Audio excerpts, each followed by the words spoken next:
오늘은 그러나 요나가 그러나 하나님은 이란 제목을 가지고 우리와 함께 주님의 마음, 이 진리를 나누도록 하겠습니다. 혹자는 말하길 세상에는 두 가지의 종교가 있다고 합니다. 첫 번째는 인간 성취의 종교입니다. 즉 인간의 정성과 인간의 열심과 인간의 노력과 하나님의 어떠함이 합쳐져서 이루어낼 수 있는 인간 성취의 종교. 두 번째는 신적 성취의 종교입니다.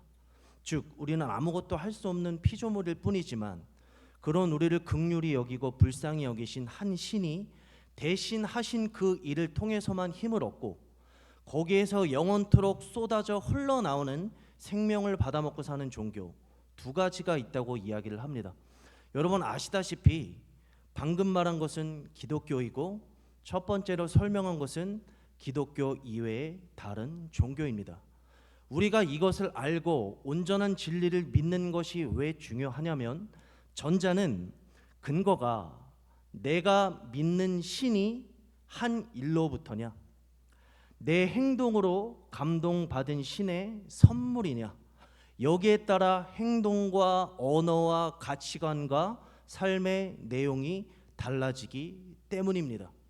즉 나의 노력과 나의 어떠함과는 상관없이 나를 죽도록 사랑하는 한 신, 아니면 나의 열정을 저울에 재어보고 자기가 원하는 만큼 찼을 때만 복을 주는 어떤 신이 있다고 생각하시면 편할 것입니다. 여러분 이것이 왜 중요할까요? 전자에 설명한 인간 성취의 종교는 하나의 삶에 대한 잘못된 양식을 갖고 있는데, 그것은 무엇이냐면 고난과 실패라고 하는 것을 내가 신에게 불충했기 때문에 받는 형벌이라고 생각한다는 것입니다. 그러나 우리가 믿고 있는 종교가 아닌 실상 진리인 바로 이 주님은 우리의 용서받은 죄인의 삶에 고난은 필수 과정이라고 이야기를 합니다. 여러분, 하나님께서는 우리가 고난을 믿음으로 버티고 일어나는 것을 통해 당신의 살아계심을 보이십니다. 여러분들이 예수를 잘 믿는다고 고난이 오지 않거나 빨리 지나가는 것이 아니라 모든 사람에게 공평하듯 고난과 죄의 아픔은 우리에게 다가옵니다. 근데 우리는 삶으로 그것을 드러냅니다. 어떻게? 봐라, 하나님을 떠난 세상은 죄가 이렇게 가득하다.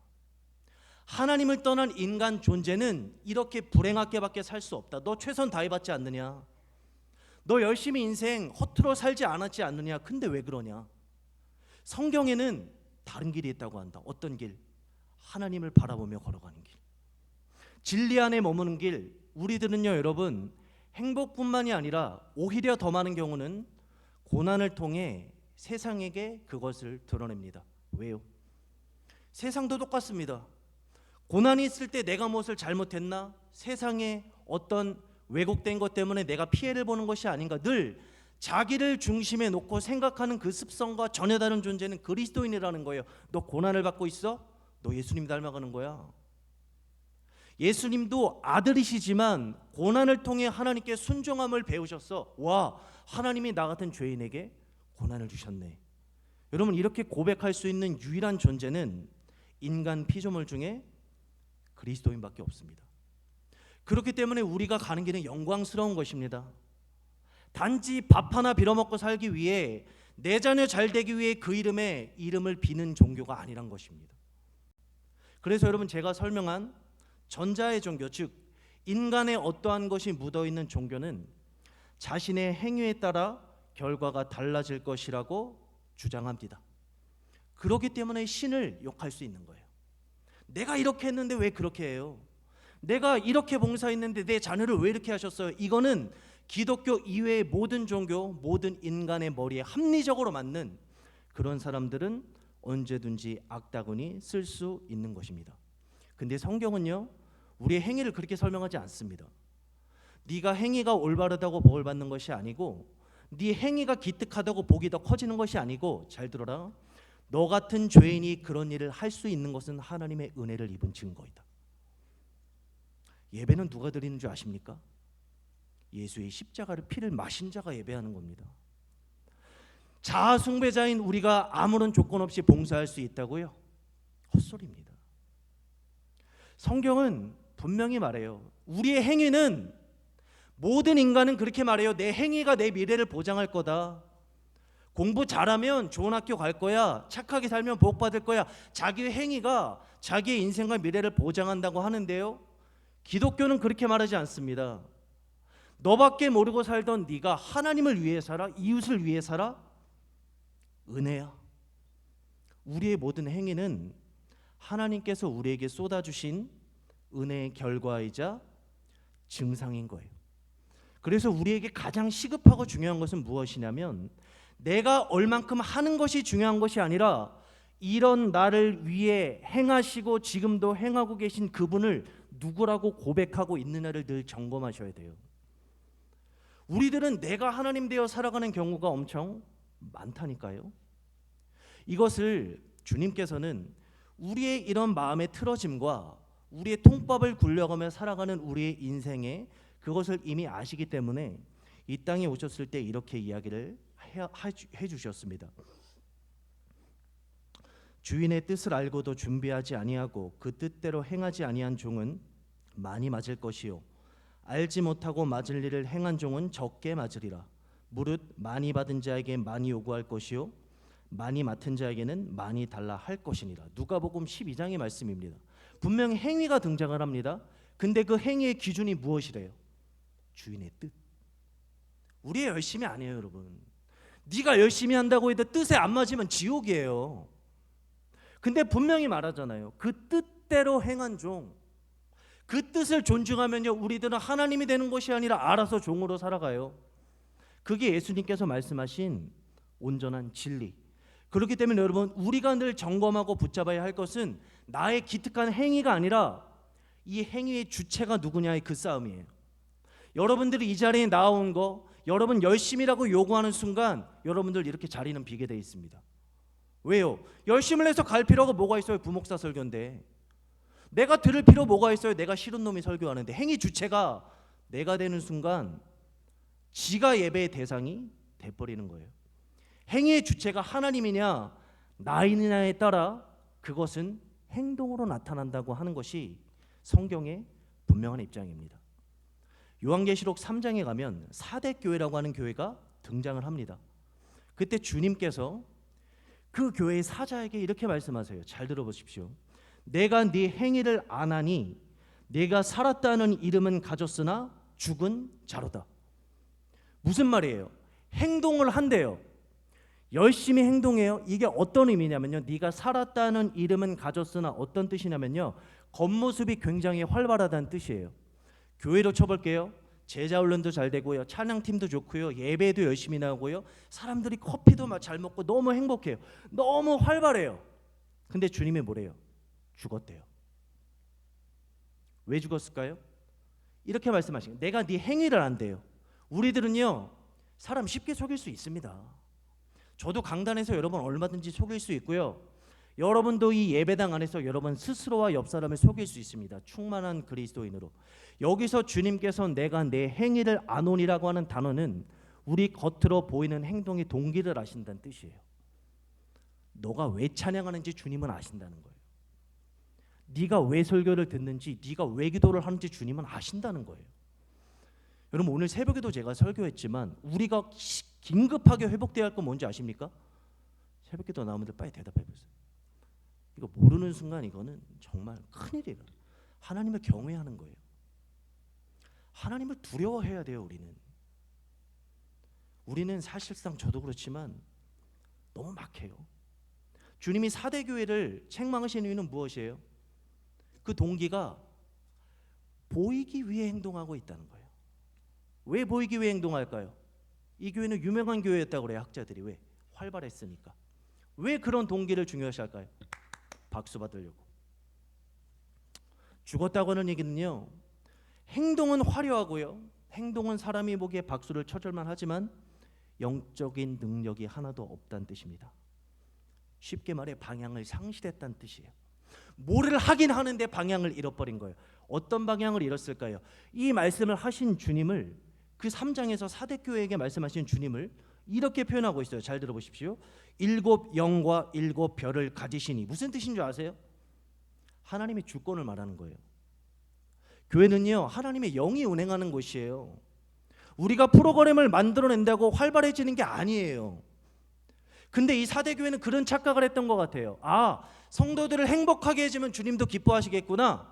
우리 안에 으쌰으쌰 해가지고 막 웃음이 일어나고 사람들이 교회 오기 편하고 예배가 나이스하게 진행이 되고 그렇게 되면 하나님이 기뻐하시겠구나. 뭐라고 말씀하신다고요? 네가 살았다는 이름은 가졌다는 죽었다는 거예요. 여러분, 저와 우리 교회가 하나님 앞에 경외하는 마음으로 이렇게 서야 돼요. 교회가 성장하고 교회가 부흥하는 것은 한 가지밖에 없습니다. 하나님의 주권을 인정하는 거예요. 우리 안에 사람이 하나도 늘지 않아도 십자가를 바라보는 거예요. 그게 주권이잖아요. 여기에 인간적인 재미가 없어도 내 몸을 쳐 복종하면서 예배하는 거예요. 왜? 주권 대신 하나님, 교회 머리 대신 예수를 바라보는 싸움을 해야 되는데 자꾸 뭐라 그래요? 야, 교회가 그럼 되냐? 커피도 좀 마셔야지, 야외도 좀 가야지, 제자훈련도 좀 해야지.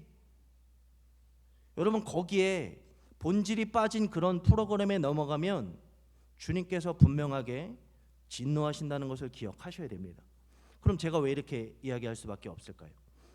이 계시록 3장 2절에 이 교회의 상태에게 이렇게 말씀하세요.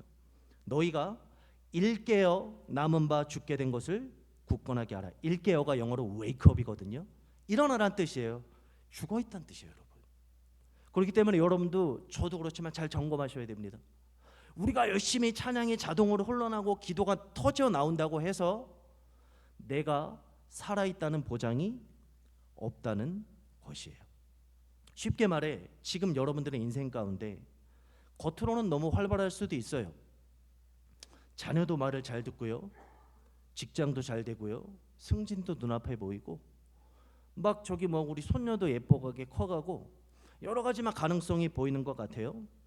근데 여러분들의 그 모든 동기 가운데 중심, 아까 말한 행위의 주체가 진리이신 그분이 아니라면 그 수많은 행동은 실상 죽어가는 몸부림에 지나지 않다는 것입니다. 근데 많은 학자들이 거기 나온 본문과 배경을 통해 그 사대교회가 죽었던 이유를 이렇게 분석을 하고 있습니다. 에베소 교회나 서머너 교회나 여태까지 보았던 그 교회와는 다르게 이 교회 그 지역에는요, 이단들의 도전이 좀 적었대요. 길드라고 하는 지역 상인 조합에 장사를 할 수 있는, 요즘 말로 하면 여러분 밥 먹고 살 수 있는 그 당시에 편지가 세워졌을 때 조건이 있어요. 뭔지 아세요? 길드라고 하는 상인 조합에 가입을 해야 되는데요, 거기 들어가려면요 한 가지가 필요해요. 뭔지 아세요? 카이사르를 주라고 고백해야 돼요. 여러분 어떠세요? 하실 수 있겠어요? 쉽게 말할게요. 지금 여러분들 사업하고 계시고 직장 다니시잖아요.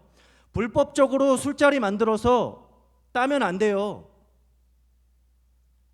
불법적으로 돈 찔러주면서 하고 회계기도 하면 안 돼요. 지금 그 얘기하는 거예요. 근데 그 당시 그리스도인들은 안 했어요. 그거를 가입을 안 했다고 해요. 그래서 가난한 사람이 많았어요. 그래서 신약 성경에 뭐라고 나와요? 니네 서로 도와주라고 그러잖아요. 왜? 얘 밥을 못 벌어먹고 살아요. 장사를 할 수 있는 힘이 있고 돈이 있고 능력이 있는데 카이사르를 주로 고백해야 되는 나의 주님은 예수님이 한 분인데 그것 때문에 거길 안 들어가서 굶어요. 여러분, 지금 이 시대를 사는 우리 중에 이런 사람이 있을까요? 물론 여러분 뭐 직장 그만두라고 하는 얘기는 아닙니다만 본질에 관한 것이에요. 성경은 늘 이것을 이야기하고 있기 때문에 그래요. 그리고 이 지역에는요 로마 정부의 박해도 비교적 없는 상황이었대요. 자, 그럼 생각해 보십시오. 이들이 왜 기쁘게 살아있는 것 같은데 죽었을까요? 놀랍게도 좋은 환경이 그들을 죽어버리겠다는 거예요. 여러분, 그리스도인의 인생에 좋은 일만 가득하다? 죽어가고 있는 겁니다. 내가 막 기도해서 다 이루어지고 마음도 평안이 있고요, 제가 좋아하는 박영선 목사님은 이렇게 말씀하시더라고요. 그런 사람은 뇌가 없대요. 생각을 좀 하고 믿으래요. 여러분, 우리들은 마치 세상의 사람과 똑같은 사고방식을 가지고 기도하고 있기 때문에 그것이 응답이 되면 하나님께서 일하신다고 생각하지만 사대교회가 망가진 이유는 뭐라고요? 너무 편했기 때문이라는 거예요. 죄송합니다만 여러분들, 우리가 신앙에 늘지 않는다면 간단합니다. 우리는 너무 편한 예배를 드리고 있지는 않나요? 내가 언제든지 늦게도 들어올 수 있는 예배, 부목사 따위가 설교하면 언제든지 집어채울 수 있는 예배, 부담스러운 설교는 듣기 싫어하고 복이 있을 것입니다, 잘 될 것입니다, 수고하셨습니다, 일어나서 박수 받는 예배와 교회, 우리 그런 좋은 환경을 원하고 있지 않습니까? 그건 죽어가고 있다는 증거입니다. 왜 그렇습니까? 기독교는요, 그리스도인은요, 하나님의 군사예요. 영적 전쟁을 하는 존재라고요. 분투하는 자예요. 근데 우리는요, 어떻게 해요? 분투하죠. 내 마음을 위해서, 내 뜻을 위해서, 내 평안을 위해서, 내 자녀를 위해서, 내 직장을 위해서. 우리들은 그렇게 분투해요. 그렇게 분투하니까요, 예배는 매끄러워야 돼요. 저같이 부담스럽게 설교하면 안 돼요. 이렇게 나왔으니까 우리 성도님들 오셨어요 해줘야 돼요. 왜? 중심이 나니까. 예배도 길면 안 되죠. 뭐 설교 40분 이상 하면 다 죽어, 막 이런 얼굴. 막 지금 우리는 최고의 목사는 누구예요, 여러분? 설교 짧게 하는 놈이에요. 뭐 다른 생각하세요, 그죠? 지금 이 시대는 다른 거 없어요. 복음을 전해야 돼, 십자가를 전해야 돼, 웃겨주고 감동 주고 짧게 하면 장땡이지, 최고의 목사죠, 그죠? 우리들은 그렇게 되었다고요. 그래서 C.S. 루이스라고 하는 사람은 이런 이야기를 했습니다. 잘 들어보십시오.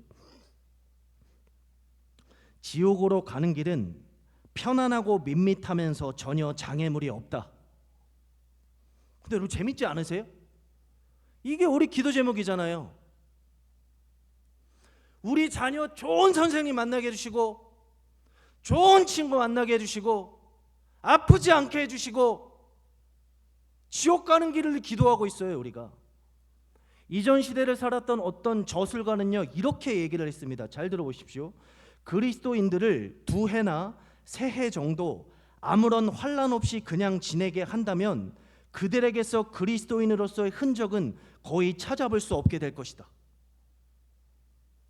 우리의 신앙과 우리의 기도와 우리의 발행과 너무 다르잖아요. 여러분 기억하셔야 돼요. 우리는 좁은 길을 가는 사람들이에요. 십자가의 길을 가는 거예요. 십자가 졌다고 복 받으면서 가는 길이 아니라, 십자가 때문에 고난받고, 십자가 때문에 피해보고, 십자가 때문에 바보 취급받고 살아가는 게 우리의 길이에요. 왠 줄 아세요? 근데 왜 걸어야 되는 줄 아세요? 그 길에서만 하나님의 위로를 받아요. 그 길을 가지 않으면, 저는 옛날에 막, 지금도 막 하지만은 우리 성도님이랑 많이 친해졌기 때문에, 옛날에는 진짜 막 전도사 때는 알죠. 전도사는 개념이 없는 게 특징이에요. 저는 개념이 없었거든요. 성도님들 막 그렇게 해요. 교회 왜 오세요? 그러니까 막 왜 왔냐고 물어보는 게 아니라 이유를 묻는 거예요. 즐겁고 행복하고 싶으면 교회 오시면 안 돼요. 문화센터 가세요. 문화센터. 거기 재밌어요.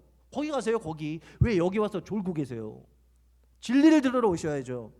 이해가 되십니까? 우리는 세상적인 이 육신을 채우는 위로와 기쁨은 어디 가든지, 심지어 신천지를 가도 느낄 수 있습니다. 근데 성경은 분명히 말합니다. 하나님의 위로는 하나님의 길을 자만 얻을 수 있다는 거예요. 하나님의 자녀만 하늘에서 오는 평안을 받을 수 있다는 거예요. 그래서 시편 34편 19절은 이렇게 말합니다. 의인은 고난이 많으나 여호와께서 그의 모든 고난에서 건지시는도다. 아까 우리가 찬양했잖아요. 우리가 여기 잘 돼서 왔습니까? 세상이 그럴듯하게 살고 있으니까 떳떳해서 왔습니까? 여전히 나 죄인이고, 여전히 성질 더럽고, 여전히 돈밖에 모르는데도 그런 고난 가운데서 나를 돌이키시는 그 사랑의 의지에서 온 거 아닙니까?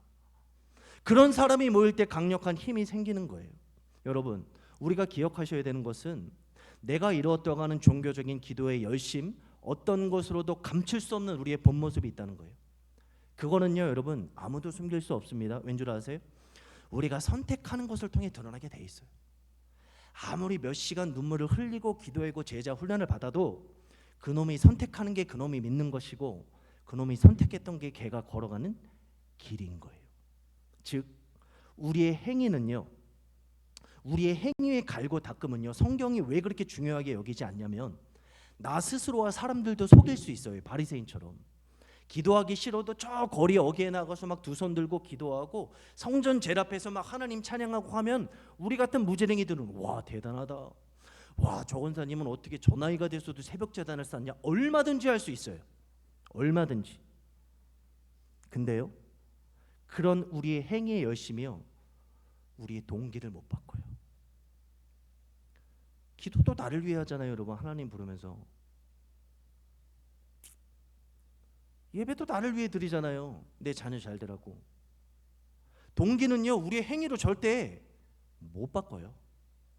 여러분, 동기가 바뀌려면요, 방금 말한 하나님의 은혜가 있어야 돼요. 하나님의 은혜는 어떻게 오는지 아십니까? 우리 삶에 일어난 사건을 통해 은혜를 주세요. 즉 우리 안에 일어나는 사건은요, 우리에게 뭘 보여주냐면요, 우리의 추악하고 추한 민낯을 드러내요. 제가 아까 말했죠. 아무리 옳은 척해도 우리가 선택하는 게 나라고, 선택하는 게 내가 믿는 거라고. 이해가 되십니까? 하나님은요, 은혜를 주시되 우리가 충만하고 잘난 어떤 열심의 행위가 아니라 우리의 삶에 가장 드러난 사건, 그 민낯 같은 사건을 통해 우리에게 은혜를 주시길 원하세요. 그렇기 때문에 우리가 감당해야 할 것은 무엇이에요? 나라고 하는 존재예요. 여러분 죄송하지만 여러분들 높이지도 마시고 낮추지도 마세요. 우리는 죄인 이상 이하가 아닙니다. 우리들은 그냥 용서받은 죄인일 뿐이에요. 내가 기도 열심히 해서 구원받은 거 아닙니다. 구원 왜 받았는 줄 아십니까? 내가 믿어서 구원받은 거 아니에요. 예수님이 죽으셨기 때문에 구원받은 거예요. 알고 계세요? 근데 우리들은 내가 믿었대요. 내가 열심히 해서 받았대요. 여러분 그게 바로 요나예요. 우리는 요나서를 통해 그것을 알 수가 있고 볼 수가 있어요. 여러분 우리들은 요나라고 하는 선지자를 굉장히 하찮게 여깁니다. 무슨 이런 놈이 있어. 아유, 야, 좀 웬만하면 말 좀 들어라. 네 맘대로 하냐? 근데 여러분 성경을 읽을 때 기억하십시오. 그 인물이 나인 것을 아셔야 돼요. 되게 재밌어요. 저도 그렇지만요, 교회에는요 다윗은 많은데 사울은 없어요. 옛날에 그 이찬수 목사님이라고 하는 분이 어디 교회 가서 이렇게 말씀을 하셨대요. 자, 교회에서 상처받으신 분들 손 들어보십시오. 막 사람들이 막 손을 들어요. 내리십시오. 그러면 내가 상처를 줬다 하시는 분 손 들어보십시오. 없어. 그럼 누구한테 상처 받으신 거예요? 아세요?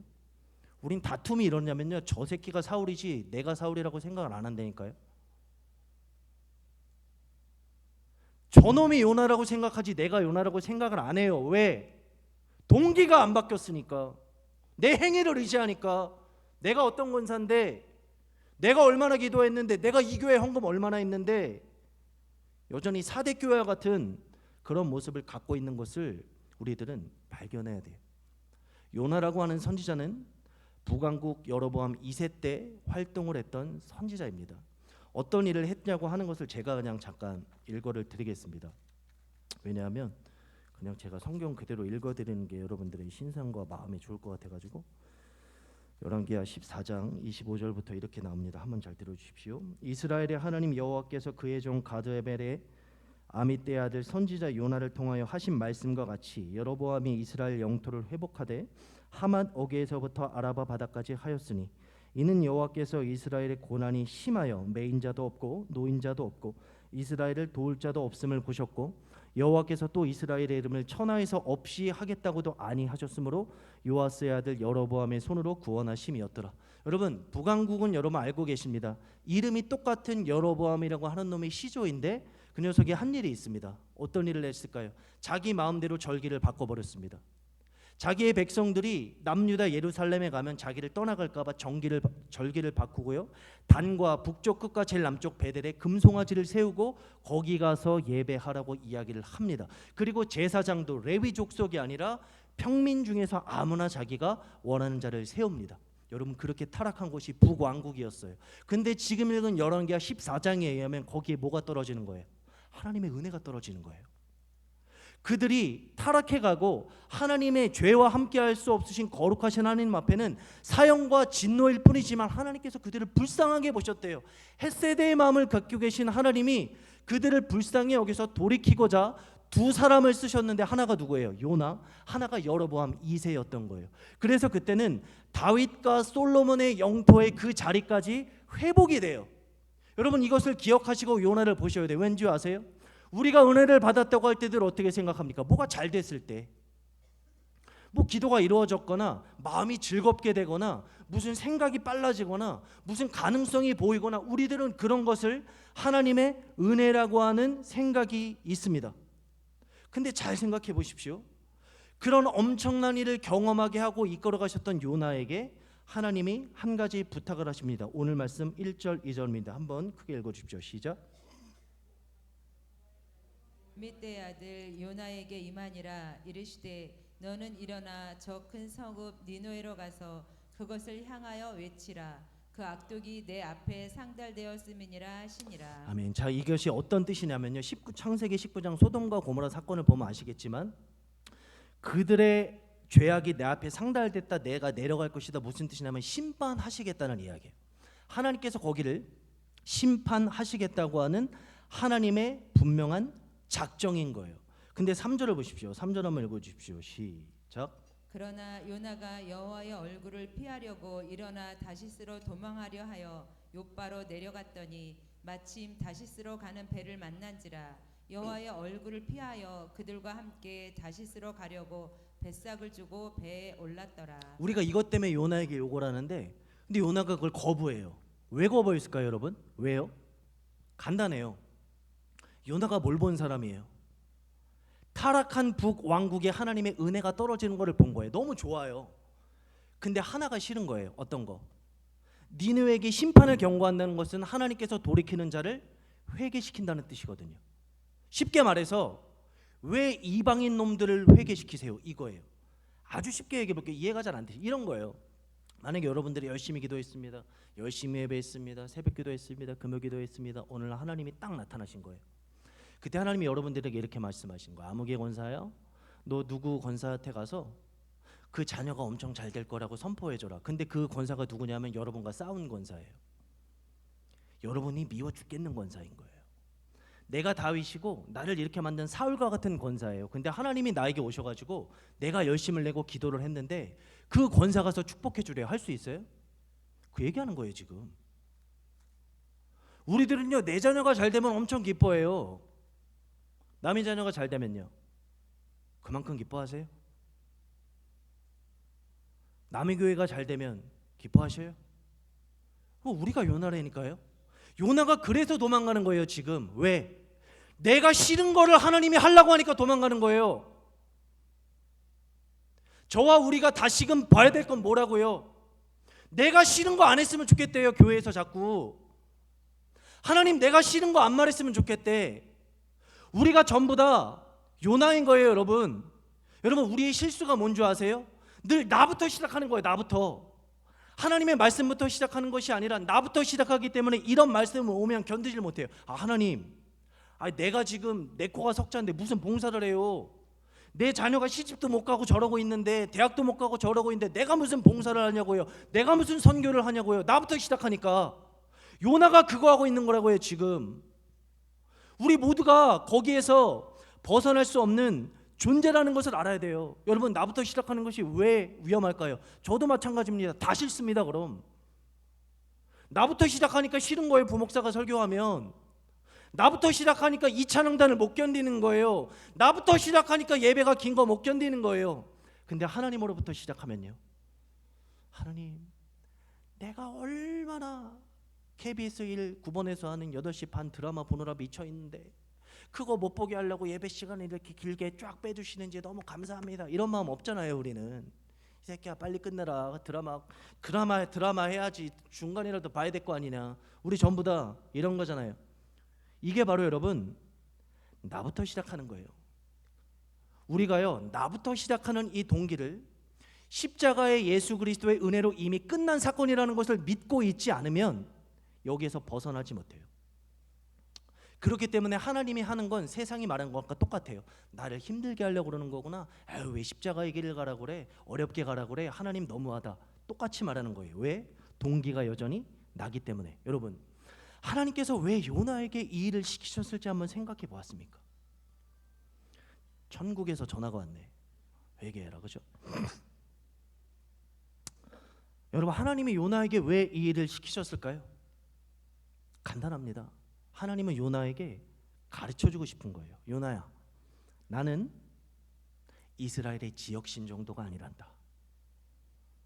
말씀 하나로 천지와 우주를 창조한 나는 저 이방 나라도 다스리고 흥하고 망하게 할 수 있는 유일하고 전능한 하나님이야. 나는 나의 주권과 영광을 너를 통해 보고 싶다. 요나를 읽으면 읽을수록 하나님의 그 마음이 보여지는 거예요. 근데 요나는 싫어요. 왜요? 우리식으로 말하면요, 제가 아까 말했잖아요. 하나님의 영광이 뭔 소용이야. 내 아들이 장가를 못 갔는데. 이거예요, 이거.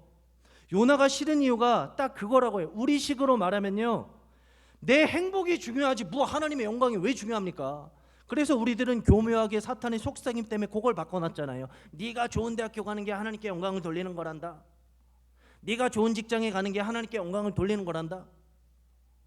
헛소리 중에 그런 헛소리가 없는 거예요, 여러분. 여러분, 여호와의 말씀이 임했는데 요나가 피한 이유는 간단합니다. 자기 마음과 다르기 때문에. 쉽게 말해, 저도 여러분들도 이런 게 떨어졌을 때 한 번 멈춰서서 하나님 앞에 겸손하고 경외하는 마음으로, 아까 말했잖아요, 전투하는 사람인데 요나는요 그게 없었어요. 2절 말씀을 보시면요, 하나님의 마음은 이런 거였어요. 너는 일어나, 동사만 읽어드릴게요. 일어나 가서 외치라. 여기서 일어나라고 하는 말은요, 히브리어 원어로 보면 단호하게 결단을 촉구하는 거예요. 요나야, 네 상황이 어떠하든지 너 지금 일어나 줄래? 왜? 내 영광을 보이고 싶은 거예요. 하나님이 그 간절한 마음. 그래서 어떻게 해요? 가래요. 가라고 하는 말은 지금과 같이 차가 없는 시대니까 실제 너의 수고를 요구한다고 하는 하나님의 마음이에요. 외치라고 하는 것은 무슨 뜻이냐면, 니느웨 사람들이 듣고 싶어하지 않는 그 죄를 지적하는, 요즘식으로 말하면 복음을 전하라. 그 죄에 대항하여 하나님의 은혜는 여기서부터 온다는 것을 일어나 가서 외치라. 하나님의 마음을 보여주셨어요. 근데 요나는 어떻게 했어요? 잘 보세요. 3절에 보시면요, 요나가 똑같은 동사로 응답합니다. 여호와의 얼굴을 피하려고 어떻게 했대요? 일어나 다시스로 도망하려 하여 요바로 내려갔더니, 마지막에 보면 뱃삭스를 주고 배에 올랐대요. 여기서 일어나라고 하는 단어가 같은 단어거든요. 근데 보십시오, 하나님의 말씀을 듣고 요나가요 일어났어요. 여기서는요 히브리어 문법 중에 와우 연속법이라고 하는 게 있습니다. 무슨 뜻이냐면 접속사인데, 그게 들어가면 무엇을 들었을 때 생각해보지도 않고 벌떡 일어나고 벌떡 행동했다는 뜻이에요. 요나가 2절에 나오는 하나님의 마음을 듣자마자 똑같이 그 말씀에 순종하는 것처럼 일어났는데, 왜 일어났게요? 3절에 2번 반복된 게 있습니다. 여호와의 얼굴을 피하려고, 여호와의 얼굴을 피하려고. 하나님이 일어나라고 했는데 일어났어요. 왜 일어났어요? 얼굴을 피하려고. 우리식으로요, 기도해라, 무릎 꿇어라, 하나님의 영광을 구하라. 구합니다. 누구를 위해? 나를 위해. 이거예요. 지금 그거 말하는 거예요. 하나님의 명령을 전부 다 나에게로만 끌어와요. 기도하면 내가 잘 되겠지, 기도하면 우리가 잘 되겠지. 거기서 벗어나지 못하는 요나의 모습이 분명하게 우리에게 나타나고 있는 것이에요. 근데 여러분, 여호와의 얼굴을 피한다는 뜻이 무슨 뜻인 줄 아십니까? 관계를 끊어버리겠다는 뜻이에요. 그래서 요나는요 이렇게까지 말해요. 나를 바다에 던지래요. 나 죽이래요. 얼마나 그 완고한 고집이 그 마음에 숨어 있는지 아시겠습니까? 근데 여러분, 성경이 말하는 무서운 점이 있어요. 3절을 다시 보시면, 그러나 요나가 여호와의 얼굴을 피하려고 일어나 다시스로 도망하려 하여 요바로 내려갔더니, 그 다음에 어떤 단어가 나옵니까? 마침 다시스로 가는 배를 만나지라. 쉽게 말해, 요나는 악독한 마음을 가지고 하나님의 말씀을 거역해서 바로 떠났는데, 쉽게 말해 자기 마음에 맞는 짓을 하려고 갔는데 마침 그 일이 이루어진 거예요. 여러분, 우리 그리스도인들이 조심해야 될 게 이겁니다. 제가 아까 뭐라고 말씀드렸죠? 잘 되고 있다고 하나님의 은혜가 아닌 거예요. 내 욕망대로 하고 있는데 마침이 있다는 거예요. 마침. 하나님은 니느웨로 가라고 했는데 싫어요. 하나님 나 관계 끊어버릴 거야. 선지자 안 해. 왜 걔들이 회개를 해? 우리만 하면 됐지. 그리고 일어나서 돌아서서 그냥 내려가는데 마침 자기가 원하는 대로 가는 배가 딱 서 있는 거예요. 여러분 이게 얼마나 두려운 건지 아십니까? 제 삶에도 분명히 나타났지만 우리 그리스도인들이 조심해야 될 게 있습니다. 하나님을 경외하지도 않고 하나님의 뜻인지 분간하지도 않고 무조건 내가 평안하고 잘 되고 있다고 이게 하나님의 뜻이야? 3절에 나오는 무서운 마침이라는 것을 여러분 기억하셔야 돼요. 제가 조금 마음이 어려운 얘기를 한번 해드릴까요? 성경은요 불신자와의 결혼을 죄라고 말합니다. 그거 알고 계십니까? 죄예요. 고린도서 6장에 가보세요. 빛과 어둠이 어떻게 공존할래? 믿지 않는 사람과 터가 다르니까 다른 멍에를 매지 마. 죄예요. 근데 우린 착각하거든요. 또 다른 고린도서 이런 얘기가 나와요. 네가 남편을 위해 기도해라. 너 때문에 구원받을 줄 어떻게 하냐. 이거 뭔지 아세요? 그 교회에 있던 사람들은요 태초부터 태생적으로 예수를 믿은 사람이 아니고 이방인들이었어요. 이방인들이었는데 복음을 받아들이고 나니까 뭐가 보여요? 죄된 내가 보이는 거예요. 그래서 고민이 생겼어요. 마치 느헤미야와 에스라 시대에 일어났던 일처럼 내가 이방인일 때 만났던 이방신을 섬기는 이 남편을 버려야 되나? 이 고민이 들어온 거예요. 거룩한 고민이. 그래서 바울한테 얘기하는 거예요. 버리는 게 맞습니까? 그때 바울이 뭐라 그래요? 아니야. 이방인 중에 너라도 하나님이 구원시키신 이유는 너를 통해라도 남편을 구원할지 모르니까 버텨, 이 얘기예요. 근데 우리는 이걸 어떻게 한다고요? 가능하다고 이야기를 하고 있어요. 아니라고요, 여러분. 우리들은 그냥 내가 선택한 거 하나님이 인정해 주시겠지. 1장 3절에 나오는 마침이에요. 근데 이 마침이 왜 무서운 줄 아세요? 요나서에는 내려가다라고 하는 동사가 등장을 합니다. 지금 3절에 보면 욥바로 내려갔더니, 그리고 3절 마지막에 보면 어떤 단어가 등장을 합니까? 올라갔다고 하는 단어가 나오는데, 이것은 우리가 알아듣기 쉽게 한국에 있는 사람들은 배에 오른다고 하는 표현을 쓰기 때문에 이렇게 썼지만 히브리 원어로는 이게 내려간다고 하는 뜻입니다. 5절에 보면 요나가요 배 밑층에 내려가서 누워 깊이 잠이 든지라 이렇게 나와 있고요. 2장 6절에 가면 결국 요나는 바다에 빠져서 물고기 뱃속 그리고 그 아래서 그 산 뿌리까지 내려갑니다. 이게 무슨 말인지 아세요? 요나가요 마음대로 해요. 다 잘 되는 것 같아요. 근데 실상 그의 영혼은 죽어가고 있다는 뜻이에요. 영혼이요 침체되고 있다는 뜻이에요. 여러분 아까 그 얘기로 다시 돌아가 볼까요? 그렇게 해서 낳은 아기가 있고 아기가 자라고 그게 정말 행복이고 기쁨일까요? 저는 지금 반대를 하는 게 아닙니다. 제가요 지금까지 만난 아이들이 있겠죠. 청년부 아이들, 저를 도와주는 아이들도 있죠. 저는요 불신자는 결혼 애들에게 담대하게 이야기를 해요. 너 그거 네 맘대로 선택한 거잖아, 그지? 성경은 분명 믿지 않는 자와 멍에를 매지 말라고 했는데 너 네 눈에 보기에 선택한 거잖아.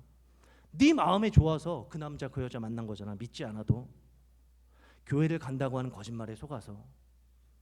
여러분 남자라고 하는 족속은 여자 하나 얻기 위해 별까지 따다 준다고 하는 미친놈들이에요. 그런 얘기에 홀라당 넘어가가지고 다 네 그렇게 했잖아.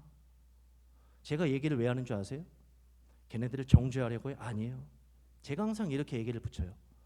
근데 나는 잘 모르겠어. 하나님이 그래도 허용을 해줬잖아, 그렇지? 허용을 하셨으니까 니네가 결혼했잖아. 그럼 너 한 가지는 꼭 알아둬야 돼. 대가집을 치러야 돼. 네가 선택한 것에 대한. 무슨 말인지 아세요? 요나는요 자기가 선택한 대가집을 치러요. 물고기 뱃속에 들어간다고요. 이게 뭐야 이게. 산 뿌리까지 내려갔다는 건 진짜 바다 깊은 곳까지 빠져서 죽을 뻔했다는 뜻이에요. 대가제불이 있어요. 그래서 저 그 애들에게 이야기를 해요. 하나님이 왜 허용해 주셨는지는 모르겠는데 너 분명히 대가집을 치러야 돼. 어떤 대가집을?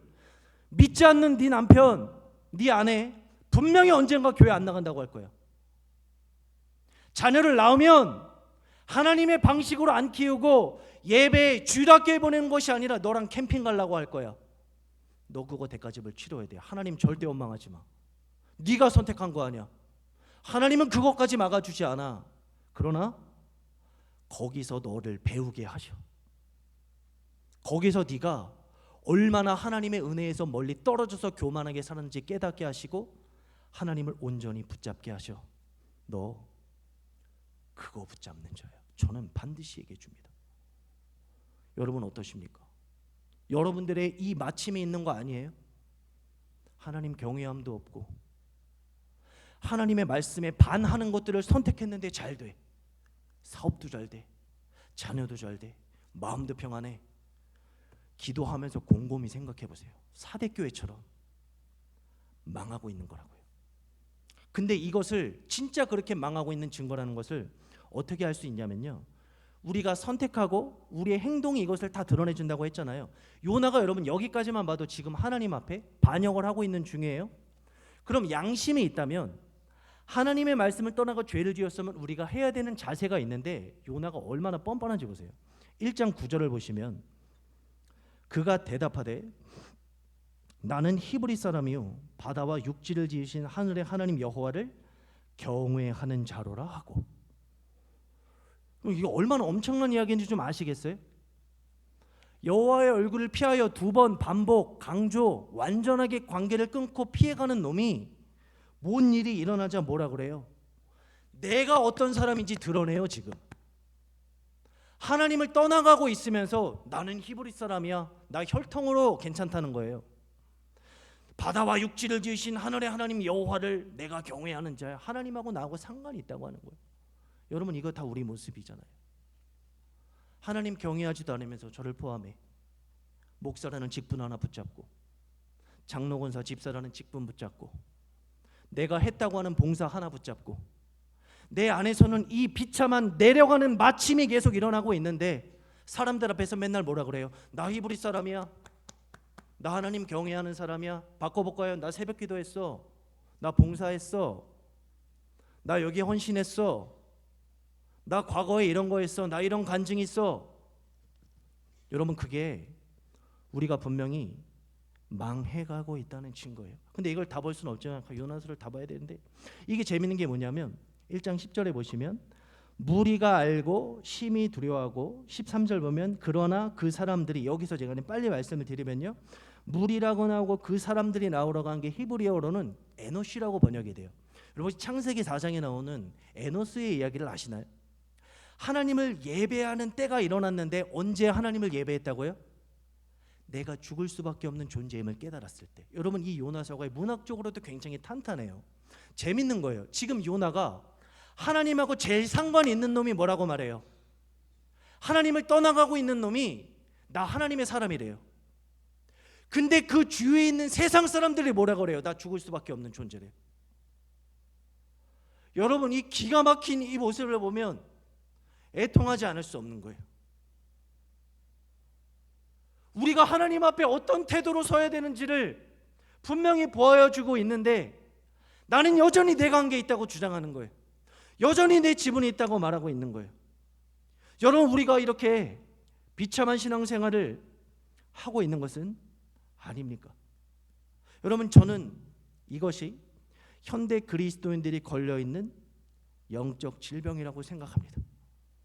내 삶에서 하나님이 전혀 커지지 않고 있고 내가 커지기만을 바라고 있는데 그래서 나에게 유익이 된 게 있으면 그거를 은혜라고 하고 있고 진리를 알지도 못하고 진리를 더욱 알고자 하는 그 의에 줄이고 목마르고 배고픈 마음이 없는데도 내가 겉으로 드러나는 타이틀이 잘 되면 그것을 은혜라고 고백하고 있는 지금 이 시대는 그런 시대를 살아가고 있는 것은 아닙니까? 여러분 왜 그럴까요? 우리 존재의 불완전함 때문에 그래요. 근데 여러분 요나는요 하나님께서 선택하셨기 때문에 하나님의 은혜를 받아요. 3장에 보면 여호와의 말씀이 요나에게 2번째 임하고 니느웨로 가요. 물론 2장에서 쎄 빠지게 고생을 하죠. 기도하고 하나님을 만나죠. 마치 우리처럼. 그래서 3장에서는 2번째 임한 말씀에 따라 니느웨로 갑니다. 근데 여기서 되게 재밌는 게 있습니다. 제가 읽어드릴게요. 나 혼자 재밌는 것 같아 지금. 3장 3절에 보시면요 3절에는 이제 그 고울이 얼마나 크다는 걸 이야기를 4절에 보시면 요나가 그 성읍에 들어가서 하루 동안 다니며 외쳐 이르되 40일이 지나면 니느웨가 무너지리라 하였으니. 자, 여러분들 여기서 혹시 이상한 거 발견하지 못하십니까?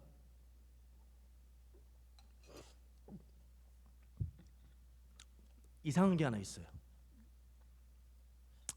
행동의 주체와 근거가 빠졌어요. 하나님이 이야기를 안 해요. 하나님이 이렇게 말씀하셨다는 이야기를 안 해요. 3일 동안 걸어야 될 길을 대충 그냥 걸으면서 지 마음에 그냥 생각대로 짓거리는 거예요. 니네 이러다 죽어, 그냥 이 정도 수준으로 한 거예요. 근데 여러분 기가 막힌 게 있어요. 뭔지 아세요? 3장 5절에 보세요. 니느웨 사람들이 하나님을 믿고 금식을 선포하고. 여러분 이게 제가 처음에 말한 그거예요. 기독교는 절대 내 행위로 뭐를 이룰 수 없는 종교라는 게 있듯이에요. 요나는 대충 했어요. 하나님 빼고 했어요. 근데 이 겨다시 하늘 같은 지 마음에 들지 않는 순종을 통해 하나님이 일하셨다는 거예요. 하나님이란 것을 듣지도 못했는데, 언어가 달라서 듣지도 못하고 알지도 못하는데 이들이 하나님을 알아버렸다는 거예요. 그럼 이 정도 봤으면 변해야 되잖아요. 근데 4장 가면 어떻게 돼요? 요나가 이렇게 돼요. 요나가 매우 싫어하고 성내며. 이들이 회개하니까 그게 또 싫은 거예요. 왜? 하나님의 뜻이 이루어졌는데 여전히 그것은 내 마음과 다르니까요. 저는요 이 얘기를 하려고 이렇게 끝까지 온 거예요. 우리들 중에 아무도 여기서 빠져나갈 사람이 없다고요. 우리가 다 이런 존재예요. 여러분 착각하시면 안 돼요.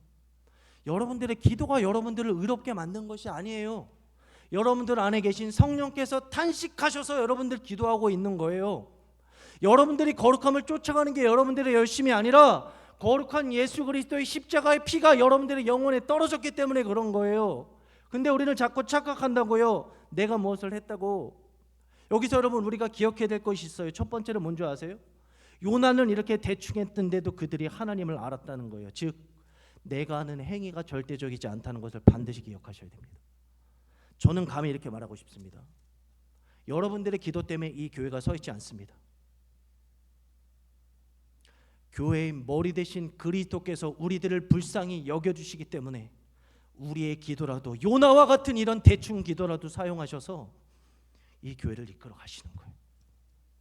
근데 우리들은 얼마나 사람 눈치를 보느라 당신 기도 때문에 이 교회가 서갑니까? 죄송합니다. 저는 건방지기 때문에 그런 말을 들으면 기가 차요. 뭐예요 그게 도대체? 다 죽어버린 죄인 하나 구원해놨더니 마치 내가 구원자인 것처럼, 마치 내가 이 교회에 엄청난 것을 갖고 온 것처럼.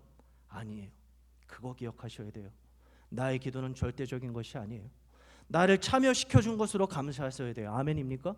나를 예배에 참여시켜 주시고 기도의 자리에 불러주시고 여전히 참여시켜 주시는 그 하나님께 감사해야 돼요. 두 번째 기억하시는 건 여러분, 죄송하게도 우리는 죽을 때까지 그럴 겁니다. 죽을 때까지 그렇게 얘기할 거고요. 죽을 때까지 그렇게 변명할 거예요. 내 마음으로부터, 나로부터 시작할 거예요. 근데 여러분 제가 방금 말한 것에 이제 마지막 부분이에요.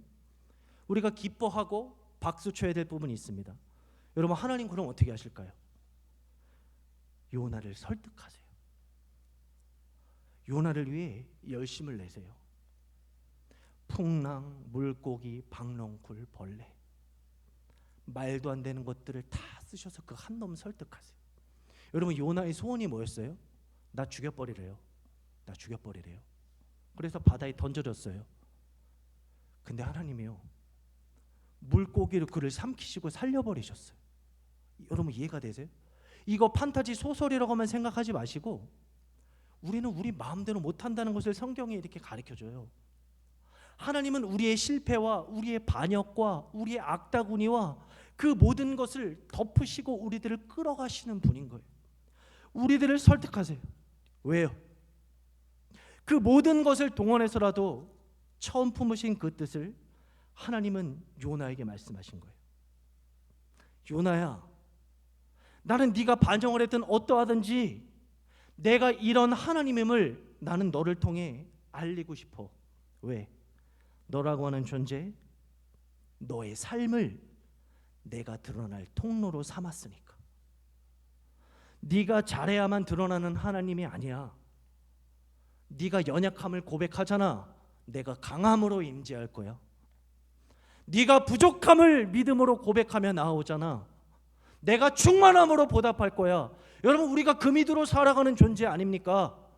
기도에서 이런저런 기도 제목 이뤄갔다고 살아가는 존재가 아니라 우리 그런 자신감과 그런 믿음으로 살아가는 존재 아닙니까? 여러분, 그럼 진짜 마지막에 이거는 우리가 좀 찾아봤으면 좋겠어요. 그럼 요나의 이 삶을 제가 앞쪽에서 얘기했는데 이거를 앞쪽에서 다르게 표현한 성경이 있어요. 다 같이 한번 펴볼게요. 에베소서입니다. 에베소서 신약성경 2장. 요나의 이 반역하는 모습과 하나님께서 요나를 설득하셨다는 것을 기억해 보셔야 돼요. 2장 1절부터 한번 보십시오. 그는 허물과 죄로 죽었던 너희를 살리셨도다. 그때의 너희는 그 가운데서 행하여 이 세상 풍조를 따르고 공중의 권세 잡은 자를 따랐으니 곧 지금 불순종의 아들들 가운데서 역사하는 영이라. 전에는 우리도 다 그 가운데서 우리 육체의 욕심을 따라 지내며 육체와 마음에 원하는 것을 하여 다른 이들과 같이 본질상 진노의 자녀였더니. 여러분, 이게 우리라는 것을 설명을 합니다. 요나랑 대입시켜도 상관은 없어요. 그냥 자기 중심의 자기 마음, 자기 허물 때문에 살아가는 존재예요. 근데 여러분, 하나님께서 선택하셨고 부르셨다는 게 어떤 영광인지 아세요? 4절 보세요. 긍휼이 풍성하신 하나님이 우리를 사랑하신 그 큰 사랑을 인하여. 근데 여러분, 한글 성경에는 없는데요, 헬라어 원어 성경에는 이 앞에 한 단어가 있습니다. 뭔지 아십니까? 그러나예요. 그러나. 즉 우리들은 허물과 죄로 죽어서 그 짓거리밖에 못하는 존재인데, 그러나 하나님은 당신의 긍휼 때문에 우리에게 예수를 줬고 우리들을 교회 만들어 살아가시기를 원한다는 거예요. 여러분, 오늘 말씀의 제목이요, 그러나 요나가예요. 요나는 하나님의 말씀에 자기 마음 때문에 그러나 돌이키려고 했어요. 근데 하나님은 어떤 그러나가 있어요. 나 네가 죄인인 거 알아. 네가 부족한 거 알아. 네가 여전히 성격이 그 모양 그거인 줄 알아.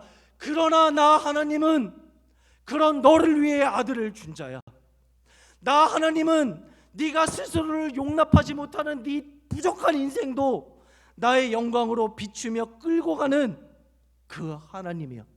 이 그러나가 우리에게 있다는 거예요. 여러분, 우리가 죽을 때까지 부여잡고 싸워야 될 것은 우리 안에는 늘 나의 그러나가 있을 겁니다. 하나님 이렇게 말씀하셔도 그러나 나는 힘듭니다. 그러나 나는 부족합니다. 잘해보려고 했는데 그러나 또 넘어졌습니다. 마귀의 속삭임에 꼬여서 에이 내 교회 나와 뭐하냐. 근데 하나님은 한 가지 그러나를 보라고 하십니다. 어떤 그러나요? 전에 다 죽어있던 너가 살아서 행동하고 말하고 기도하고 직장 다니고 밥하고 하는 근거와 동기의 중심이 뭔 줄 아니? 그러나 긍휼이 풍성하신 하나님이 우리를 사랑하신 그 큰 사랑을 이하여 허물로 죽은 우리를 그리스도와 함께 살리셨다는 거예요. 그게 우리의 영광인 거예요. 그게 우리의 기쁨인 거예요. 여러분, 이제 하나님 말씀을 마무리하려고 합니다. 여러분들의 인생을 정죄하는 거 아닙니다. 그러나 다만 진리 앞에서 우리가 어디서부터 왔으며 어디로 가는지를 기억하시라고 다시금 이 말씀을 드리는 거예요. 그리고 지금 여러분들이 내 마음의 중심이 되는 마침내에 있다면 돌이키셔야 돼요. 그 마침을 끊어버리시고 하나님께 집중하셔야 돼요. 하나님을 더 알아가셔야 돼요. 그 마침은 잘 되는 게 아니라 망하는 거라고요. 그게 요나의 그러나인 거예요. 그래서 오늘 혹시나 뭐라도 은혜 받고 떨어진 분들이 있다면 기도하시는 거예요.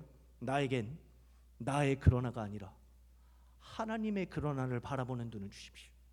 하나님의 그러나를 붙잡을 수 있는 그 동기가 거듭남으로 회복되어지는 진리로 굳건히 서는 내가 되기를 원합니다. 기도하시는 여러분들 되시기를 주님의 이름으로 소원합니다. 우리 이 시간에 여러분 좀 늦었지만요, 그래도 제 시기는 33분입니다. 우리 다 같이 한번 좀 기도했으면 좋겠습니다. 여러분, 목사들이 제일 기분 좋은 게 뭔지 아세요? 여러분들이 저 밥 사줄 때가 아니에요.